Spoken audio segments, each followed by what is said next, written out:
வணக்கம். தினமலர்.com இரவு 8 மணி செய்திகள். முக்கிய நிகழ்வுகள். இலங்கையில் தூக்கு தண்டனை மீனவர்களுடன் இந்திய தூதர் சந்திப்பு. மீட்டு வர குடும்பத்தினருக்கு அமைச்சர் கட்காரி உறுதி. ராமர் பாலத்தை உடைக்காமல் சேது திட்டத்தை நிறைவேற்ற நடவடிக்கை. நேரில் ஆய்வு செய்த மத்திய நிதியமைச்சர் நிதின் கட்காரி தகவல். டெல்லி சட்டசபையை கலைக்க கவர்னர் பரிந்துரை. மத்திய அமைச்சரவை ஒப்புதல். விரிவான செய்திகள். இலங்கை சிறையில் உள்ள 5 தமிழக மீனவர்களை சந்தித்து ஆறுதல் கூறியுள்ள இந்திய தூதர் சின்ஹா அவர்களை மீட்பதற்கு நடவடிக்கை எடுக்க உறுதியளித்துள்ளார்.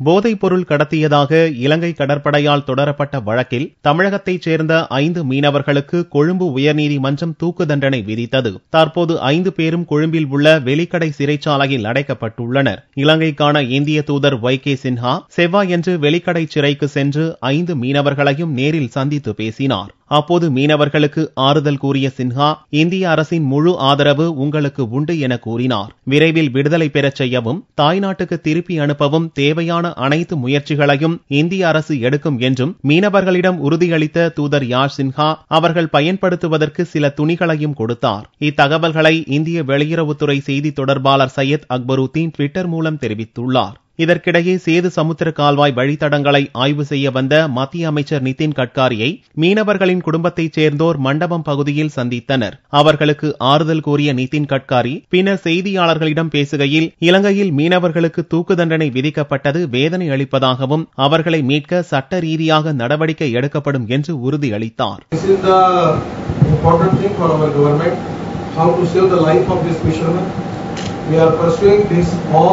matters to the Sri Lankan government through our ambassador, our foreign ministry and our prime minister. I am going to report them all the situation and we will try to find out the way out. We are all, our government with the family of the fishermen. We want to, our intention is to find out the solution and legal remedy for that. At the same time, fishermen to appeal for higher court. In that case, our ambassador, our government will try to help them. 5 மீனவர்களின் தூக்கு தண்டனையை எதிர்த்து இலங்கை உச்சநீதிமன்றத்தில் மேல்முறையீடு செய்யப்படும் என்று மத்திய அரசு ஏற்கனவே அறிவித்தது குறிப்பிடத்தக்கது. மாற்று வழி மூலம் சேது சமுத்திர திட்டம் நிறைவேற்ற நடவடிக்கை எடுக்கப்படும் என்று மத்திய கப்பல் போக்குவரத்து துறை அமைச்சர் நிதின் கட்காரி கூறியுள்ளார். சேது சமுத்திர கால்வாய் வழித்தடங்களை ஹெலிகாப்டர் மற்றும் ஹோவர்கிராப்ட் கப்பல் மூலம் மத்திய கப்பல் சாலை போக்குவரத்து துறை அமைச்சர் நிதின் கட்காரி செவ்வாயன்று ஆய்வு செய்தார். பின்னர் செய்தியாளர்களிடம் பேசிய நிதின் கட்கரி, சுற்றுச்சூழல் பாதுகாப்போடு மக்களின் சமய உணர்வுகளை புண்படுத்தாத வகையில் சேது சமுத்திர கால்வாய் திட்டத்தை மத்திய அரசு செயல்படுத்தும் என்றார். When the question was asked me about Ram Setu, already I have declared in the parliament that no question arises about the demolition of Ram Setu. So after that we appoint a RITE as an agency for making the research study of this proposal and the project. We received the report from the RITE and they have given detailed report to me. So today the intention of my visit is to understand and to find out what are the options, what are the implications and what type of exact situation on the ground level. On the basis of the right, and our department will prepare the cabinet note and will go to Prime Minister and the cabinet, and our cabinet will take the appropriate decision. One thing is very clear, at any cost we will not demolish the sentiments of the people of India, the feeling about Ram Setu. Setu கால்வாய் திட்டம் தொடர்பாக மத்திய அரசு மீண்டும் மறு ஆய்வு செய்யும் என்று எதிர்பார்க்கப்படுகிறது. டெல்லி சட்டசபையை கலைக்கலாம் என்று கவர்னர் நஜீப் ஜங் அளித்த பரிந்துரைக்கு மத்திய அமைச்சரவை ஒப்புதல் அளித்துள்ளது.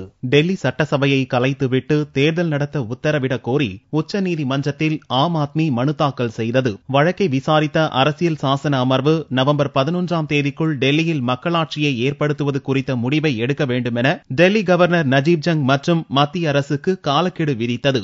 டெல்லியின் முக்கிய கட்சிகளான பாரதிய ஜனதா, ஆம் ஆத்மி, காங்கிரஸ் கட்சிகளின் தலைவர்களை தனித்தனியாக நேரடியாக அழைத்து கவர்னர் ஜங் பேச்சுவார்த்தை நடத்தினார். அப்போது 3 கட்சிகளுமே ஆட்சி அமைக்க விருப்பம் தெரிவிக்கவில்லை. சட்டசபையை கலைத்துவிட்டு மறுதேர்தல் நடத்த வேண்டுமென 3 கட்சிகளின் தலைவர்களும் வலியுறுத்தினர். இதைத் தொடர்ந்து டெல்லி சட்டசபையை கலைக்க மத்திய அரசுக்கும் ஜனாதிபதிக்கும் கவர்னர் நஜீப் ஜங் பரிந்துரை அளித்தார். இதனிடையே டெல்லியில் பிரதமர் மோடி தலைமையில் கூடிய மத்திய அமைச்சரவை கவர்னர் ஜங்கின் பரிந்துரைக்கு ஒப்புதல் அளித்துள்ளது. இதன் மூலம் டெல்லியில் விரைவில் சட்டசபை தேர்தல் நடப்பது உறுதியாகியிருக்கிறது. முல்லை பெரியாறு அணையின் நீர்மட்டத்தை 136 அடிக்கு குறைக்க வேண்டும் என்ற கேரள அரசின் கோரிக்கையை மூவர் குழு நிராகரித்துள்ள நிலையில் செவ்வாயன்று அணையின் நீர்மட்டம் 138 அடியை எட்டியது. கேரள மாநிலம் இடுக்கியில் உள்ள முல்லை பெரியாறு அணை பாதுகாப்பாகவும் பலமாகவும் இருப்பதாக கடந்த மே மாதம் 7ஆம் தேதி அணையின் நீர்மட்டத்தை 142 அடியாக உயர்த்த உச்சநீதிமன்றம் அனுமதித்தது. ஒவ்வொரு மாதமும் அணையின் பாதுகாப்பு மற்றும் பராமரிப்பு பணிகளை ஆய்வு செய்வதற்காக மத்திய நீர்வள ஆணைய பிரதிநிதி நாதன் தலைமையிலான 3 பேர் கொண்ட குழுவையும் நீதிமன்றம் அமைத்தது. இந்நிலையில் தற்போது அணையின் நீர்பிடிப்பு பகுதியில் பெய்து வரும் கனமழையால் அணையின் நீர்மட்டம் மளமளவென உயர்ந்து வருகிறது. அணையில் 142 அடிக்கு நீரை தேக்க முடியாது என்றும் 7 மற்றும் 13வது ஷட்டர் பகுதி பழுதடைந்துள்ளதால் நீர்மட்டத்தை 136 அடியாக குறைக்க வேண்டும் என்று கேரள அரசு மூவர் குழுவிடம் கோரிக்கை விடுத்தது. மூவர் குழுவினர் திங்களன்று அணையின் 13 ஷட்டர்கள், பிரதான அணை மற்றும் கதவணைகளை பார்வையிட்டனர். 7வது ஷட்டர் பலமாக உள்ளதாகவும் 13வது ஷட்டரில் உள்ள சிறிய பழுது விரைவில் சரி செய்யப்படும் என்றும் குழு தலைவர் நாதன் தெரிவித்தார். கேரள அரசு விடுத்த கோரிக்கையை நிராகரித்த மூவர் குழுவினர் அணையின் நீர்மட்டம் ஒரே நாளில் 2 அடி உயர்ந்தால் தண்ணீரை குறைக்க நடவடிக்கை எடுக்கப்படும் என்றனர். இன்றைய நிலவரத்தில் இருந்து 2 அடி ஒரே நாளில் ஏறுமாயும் immediately Tamil Nadu government gate operate பண்ணி கொஞ்சமாக ஃபிளட் ரிலீஸ் பண்ணுவார்கள் என்ற உறுதியை தமிழ்நாடு கவர்மெண்ட் அளித்திருக்கிறார்கள்.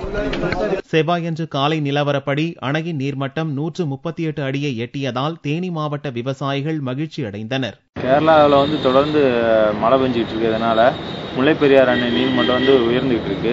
உச்ச நீதிமன்றத்தில் 142 அடி உயர்த்திற்கு அனுமதி கொடுத்ததுக்கு அப்புறம் இப்பதான் அங்கே தொடர்ந்து மழை பெஞ்சு அந்த நீர்மட்டம் உயர்றது ரொம்ப சந்தோஷமா இருக்கு. அதனால நாங்கள் தேனி மாவட்ட மக்கள் ரொம்ப சந்தோஷத்தில் இருக்கோம்.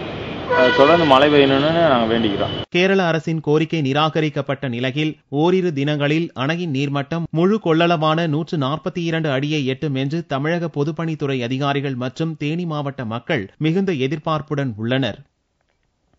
காங்கிரஸ் கட்சியிலிருந்து மேலும் பல தலைவர்கள் தனது புதிய கட்சிக்கு வரலாம் என்ற எதிர்பார்ப்பில் யார் குறித்தும் விமர்சிக்க தனது ஆதரவாளர்களுக்கு வாசன் தடை விதித்துள்ளார். காங்கிரஸ் கட்சியில் இருந்து விலகி தனி கட்சி துவக்க உள்ள முன்னாள் மத்திய அமைச்சர் வாசன் செவ்வாயன்று செய்தியாளர்களை சந்தித்தார். தன்னை காங்கிரஸ் மேலிடம் கட்சியிலிருந்து நீக்கியது தொடர்பாக தனக்கு வருத்தமில்லை என்று தெரிவித்த வாசன், தன்னை சார்ந்தவர்கள் காங்கிரஸ் தலைமை மற்றும் மூத்த தலைவர்களை விமர்சிக்க கூடாது என்றும் மீறி விமர்சிக்கும் ஆதரவாளர்கள் மீது கடும் நடவடிக்கை எடுக்கப்படும் என்றும் வாசன் தெரிவித்தார். தமிழகத்தைச் சேர்ந்த தலைவர்கள் மற்றும் மத்தியிலே இருக்கின்ற தலைவர்களை பற்றி அவதூறாக யாரும் தொலைக்காட்சியிலோ பத்திரிகையிலோ பேசவோ பேட்டியோ கொடுக்கக்கூடாது என்பதை கண்டிப்போடு தெரிவித்துக் கொள்கின்றேன். காங்கிரஸ் கட்சியினுடைய தலைவர்களுடைய படத்தை இழிவுபடுத்தும் செயல்களிலே தமிழகத்திலே என்னுடைய இயக்கத்தைச் சேர்ந்தவர்கள் யாராக ஈடுபட்டால் அவர்கள் மீது உடனடியாக நடவடிக்கை எடுக்கப்படும். புது கட்சியின் கொடி சின்னம் தொடர்பாக ஆலோசனை நடந்து வருவதாகவும் தனது தந்தையான கருப்பையா மூப்பனாரை போல் தனக்கும் ஆதரவளிக்கும்படியும் வாசன் கேட்டுக் கொண்டார். வரும் ஞாயிறன்று திருச்சியில் புது கட்சியின் கொடி சின்னத்தை வாசன் அறிவிக்க உள்ளார். காங்கிரஸ் கட்சியிலிருந்து மேலும் பலரை தனது புதிய கட்சிக்கு இழுக்கும் வகையில் யாரையும் விமர்சிக்க வேண்டாம் என்று வாசன் தடை போட்டு புது வியூகம் வகுத்துள்ளதாக அவரது வட்டாரங்களில் கூறப்படுகிறது. பதவி சுகத்தை அனுபவித்து விட்டுச் சென்றவரின் பின்னால் விரல் விட்டு எண்ணக்கூடியவர்கள்தான் உள்ளனர் என்று தமிழக காங்கிரஸ் தலைவர் இளங்கோவன் கூறியுள்ளார். தமிழக காங்கிரஸ் தலைவர் இளங்கோவன் சத்தியமூர்த்தி பவனில் செவ்வாயன்று செய்தியாளர்களை சந்தித்தார். காங்கிரஸ் கட்சியைச் சேர்ந்த முன்னாள் MP, MLAக்கள் மற்றும் முக்கிய நிர்வாகிகள் கட்சியில் தொடர்வதாகவும் பதவி சுகம் அனுபவித்துச் சென்றவரின் பின்னால் விரல் விட்டு எண்ணக்கூடியவர்கள்தான் உள்ளனர் என்றும் கூறினார். போயிருப்பது 1, 2 என்று விரல் விட்டு எண்ணக்கூடியவர்கள். அவர்கள் இடங்களை நிரப்ப வேண்டிய அவசியம் காங்கிரசிற்கு கிடையாது. ஆகவே பதவி இருக்கும் போது காங்கிரஸை போன்ற ஒரு கட்சி இல்லை, பதவி போன பிறகு நாங்கள் காங்கிரஸ் இல்லை என்று சொல்வது மிகப்பெரிய சந்தர்ப்பவாதம். முதல்வர் பன்னீர்செல்வம் நல்ல மனிதர் என்றும் தனித்து செயல்பட முடியாத அவரை பார்க்கும்போது பாவமாக இருப்பதாக கூறிய இளங்கோவன் 2016 தமிழகத்தில் காமராஜர் ஆட்சி அமைப்போம், இல்லாவிட்டால் காங்கிரஸ் துணையின்றி யாரும் ஆட்சியமைக்க முடியாத சூழல் உருவாகும் என்றும் தெரிவித்துள்ளார். நெல்லை மாவட்ட காங்கிரஸ் கட்சி அலுவலகத்தின் பூட்டை உடைத்து இளைஞர் காங்கிரசார் ரகளையில் ஈடுபட்டனர். நெல்லை மாவட்டம் வண்ணார்பேட்டையில் உள்ள காங்கிரஸ் கட்சியின் மாவட்ட அலுவலகம் மாவட்ட தலைவராக இருந்த ராம்நாத் பொறுப்பில் இருந்தது. ராம்நாத், பீட்டர் அல்போன்ஸ், முன்னாள் MP ராமசுப்பு ஆகியோர் தற்போது வாசன் முகாமில் உள்ளனர். இதனால் ஆத்திரமடைந்த இளைஞர் காங்கிரசார் அலுவலகத்தின் பூட்டை உடைத்து அங்கிருந்த வாசன், பீட்டர் அல்போன்ஸ் உள்ளிட்டோரின் புகைப்படங்களை எடுத்து உடைத்தனர். பின்னர் புகைப்படங்களை தீயிட்டு கொளுத்தினர்.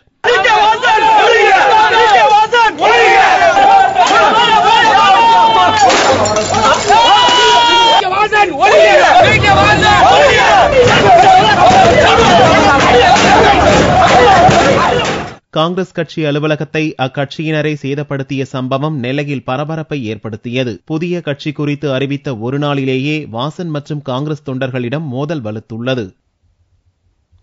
இலங்கையில் இந்திய மீனவர்களுக்கு தூக்கு தண்டனை விதிக்கப்பட்டதற்கு மோடி அரசுதான் காரணம் என்று மதிமுக பொதுச் செயலாளர் வைகோ குற்றம் சாட்டியுள்ளார்.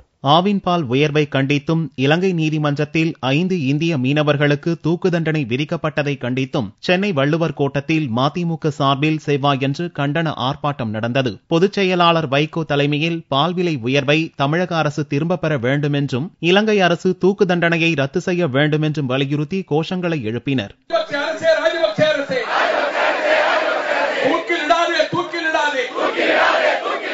மீனவர் உயிருக்கு நீதான் பொறுப்பு.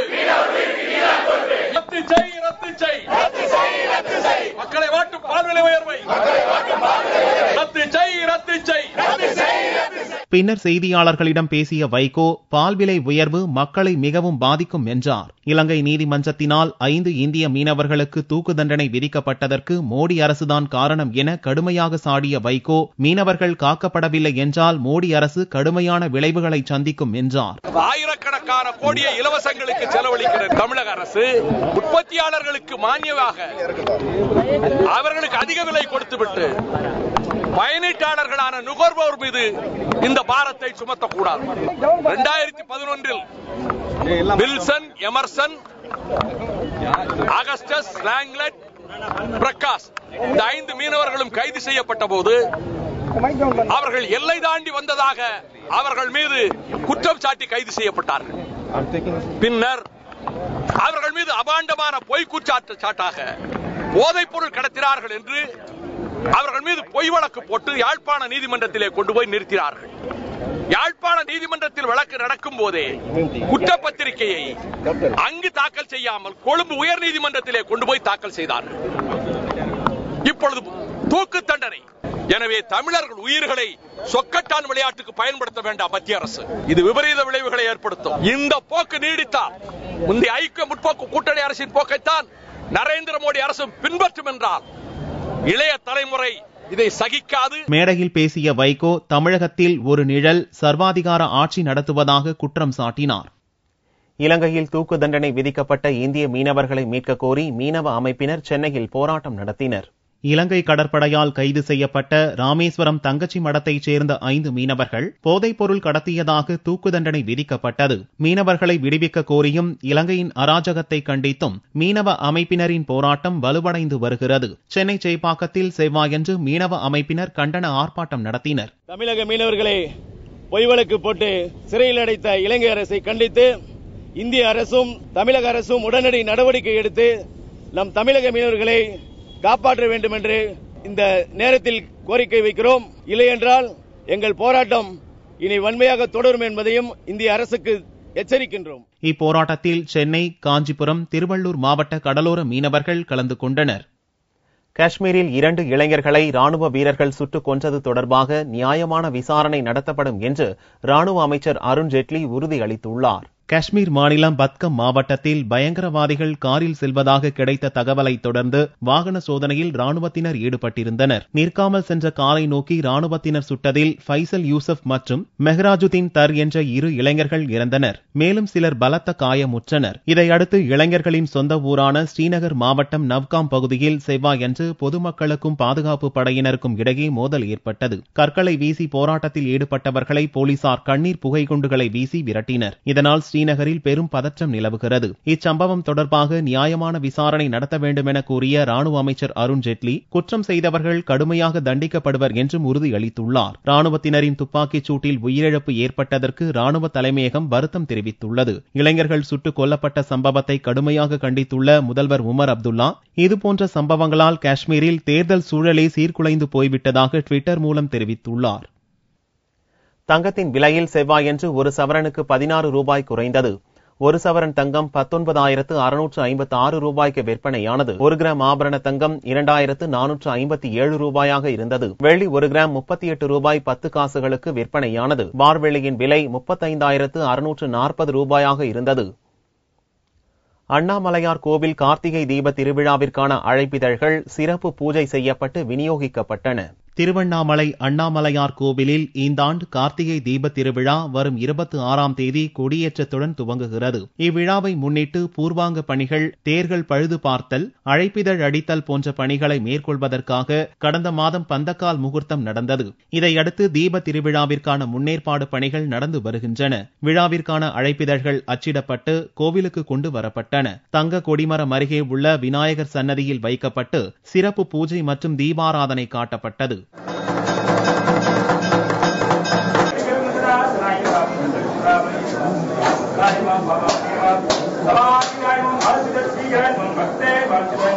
பின்னர் முதல் அழைப்பிதழை கோவில் இணை ஆணையர் செந்தில் வேலவன் கோவில் குருக்களுக்கு வழங்கினார். இதைத் தொடர்ந்து மற்றவர்களுக்கு அழைப்பிதழ் விநியோகம் செய்யும் பணி துவங்கியது. மீண்டும் செய்திகள் இந்திய நேரப்படி புதன்கிழமை மாலை 4 மணிக்கு. வணக்கம்.